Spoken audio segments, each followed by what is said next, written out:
అందరికీ praise lord. దేవుని నామానికి మహిమ కలుగును గాక. మీరు అందరూ బాగున్నారు కదా? మీరు పెడుతున్న ప్రతి ప్రార్థన రిక్వెస్ట్కి అందరూ మేము ప్రార్థన చేస్తూ ఉన్నాం.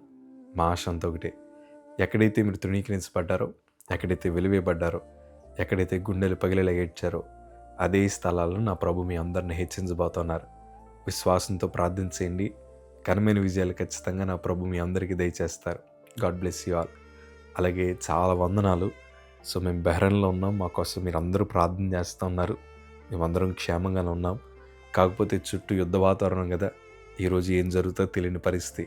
కానీ దేశ క్షేమం కోసం ఇక్కడ నాతో కలిసి ఉన్న సేవకులందరూ క్షేమంగా ఇండియా రావాలని మీరు ప్రార్థిస్తున్నందుకు మరొకసారి నా తరపున, కుటుంబం తరపున నా హృదయపూర్వక వందనాలు తెలియజేస్తూ ఉన్నాను. దేవుడు మనందరి ఆలోచనలు నెరవేర్చగలిగిన దేవుడు ఆయన. కన్నీటిని నాట్యంగా మార్చగలడు. ఈరోజు పడుతున్న ప్రతి శ్రమ రేపు దీవెనకరంగా మారుస్తాడు.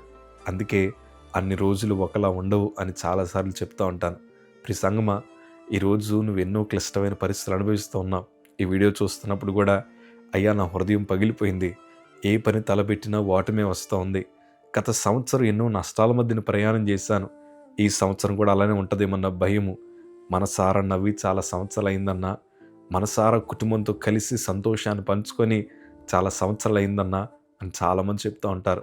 కొంతమంది ఇలా అంటారు, అన్న ప్రతిరోజు నిద్రలేని రాత్రులే, ఎన్నో సంవత్సరాలైంది మనస్ఫూర్తిగా నిద్రపోయి, ఏం చేయాలో అర్థం కావట్లేదు, అరణ్యంలో ఇరుక్కుపోయినట్టుంది, కన్నీరు తప్ప మరొక భాష మాకు రావట్లేదు, ఒక నమ్మకమైన భుజం దొరికితే ఆ భుజం మీద పడి ఆడవాలని కోరుకుంటున్నా కానీ నమ్మకస్తులు ఎవరు దొరకట్లేదు, మా స్థితి అంతా ఇలానే ఉంటుందా, మా జీవితం అంతా ఇట్లానే గడుస్తుందా అన్న ఆలోచన కలిగి ఉన్న మీతో నా ప్రభు ఈరోజు మాట్లాడుతున్నాడు.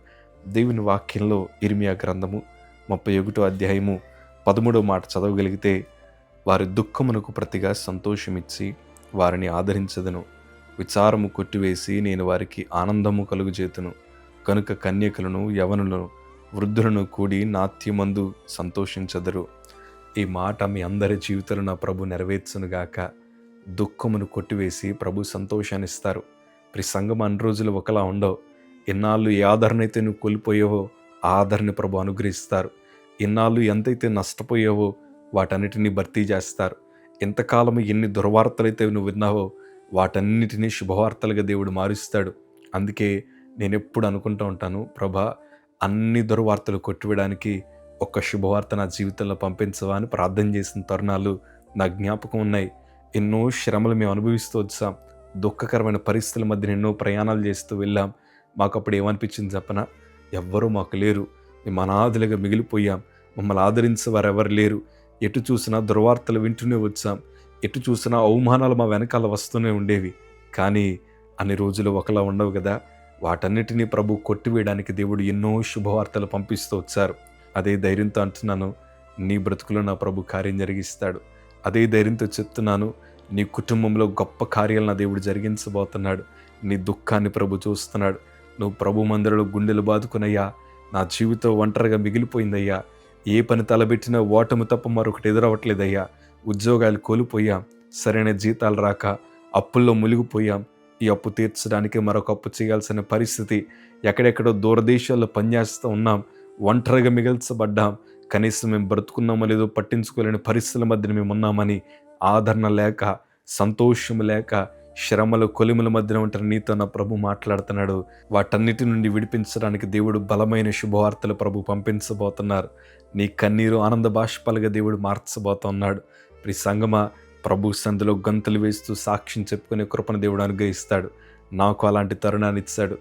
4.5 నెలలు గడిచిన తర్వాత నాకు సంవత్సరాల ట్రీట్మెంట్ అన్నారు. బ్రతుకుతానో లేదో తెలియదన్నారు. 6 నెలలు మాత్రమే లేదా సంవత్సరం మాత్రమే బ్రతుకుతానన్నారు. ఎన్ని మాటలు నా చెవిన పడుతున్నా, ఇంకా నా జీవితం అయిపోయింది, ఇంకా మా మినిస్ట్రీ అయిపోయిందని ఎన్నో చెడ్డ వార్తలు మా చెవిన పడుతున్నా మేము విశ్వాసముతో ప్రభు వైపు చూసాం. ఎందుకంటే దుఃఖము వెనకాల సంతోషకరమైన శుభవార్తలు నువ్వు మాత్రమే దాచించవన్న సంగతి నాకు తెలుసయ్యా. నీ బిడ్డలను ఎంత మాత్రం విడిచిపెట్టే దేవుడు కాదయ్యా అని ఆయన వైపు ఎదురు చూశాను. ఈరోజు దేవుడు మా కోసం నూతన ద్వారాలు తెరిచారు. అదే ధైర్యంతో అంటున్నాను, నీ బ్రతుకును కూడా ప్రభు మార్చబోతున్నారు. ఈ వీడియో చూస్తున్న మీ అందరి జీవితాలు ఎంతో దుఃఖము కదా, మీ విచారాన్ని కొట్టివేయడానికి దేవుడు కార్యాలు జరిగించబోతున్నాడు. ఓదార్పు లేక ఒంటరిగా మిగిలిపోయిన మీతో నా దేవుడు మాట్లాడుతున్నాడు. ఎవరు విడిచిపెట్టినా ఆయన మిమ్మల్ని విడిచిపెట్టే దేవుడు కాదు. ఇంతకాలం మీ దుఃఖానికి ఎవరో ఒకరు కారణమై ఉంటారు కదా, మీ హృదయాన్ని గాయపరిచిన ఎవరో ఒకరు ఉండే ఉంటారు కదా, వారందరి మధ్యన సంతోషంగా తిరగడానికి దేవుడు కృప చూపిస్తాడు. కంగారు పడకండి. మీ హృదయం అంతా దేవునికి తెలుసు. మీ ప్రార్థన జీవితాన్ని కాపాడుకోండి. ప్రభు వైపు చూడండి, ఇంకెవ్వరి వైపు చూడక్కర్లేదు. ఎవరు వస్తారని, ఎవరో బలపరుస్తారని, ఎవరో సాయం చేస్తారని వారి వైపు ఎదురు చూసి దుఃఖం తప్ప ఏది మిగలలేదు కదా. ప్రభు వైపు చూడండి. దేవుడు ఈరోజే మీ బ్రతుకులో కార్యం జరిగించబోతున్నాడు. God bless you.